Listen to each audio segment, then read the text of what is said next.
Neta at si Martin Romales. No joke. No joke. Nagbilin na ako, ma'am. Pag namatay ako, sabi ko, huwag ka tumigil hanggang hindi mo mapatay sila. And then he said yes.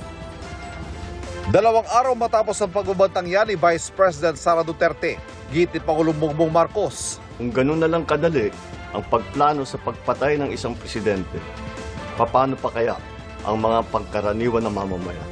Yung ganyang kriminal na pagtatangka ay hindi dapat pinapalampas. Yan ay aking papalagan. Ayon sa Pangulo, tapos na sanang usapan kung tutuparin lang anya ang sinumpaang panata bilang likod bayan na magsabi ng totoo. Hindi na sanang hahantong sa ganitong drama kung sasakodin lamang ang mga lehitimong katanungan sa Senado at sa House of Representatives. Ang katotohanan ay hindi dapat itokhang. Imbis na diretsahang sagot, nililihis pa sa kwentong chicheria. Buwelta naman ni VP Sara. Hindi ko rin palalampasin yung ginagawa nila sa akin. May inungkat pa siya sa pagpalag ng Pangulo sa kanyang mga pahayag. Pumalag nga yung buong bayan nung pinatay ng pamilya nila si Benigno Aquino Jr.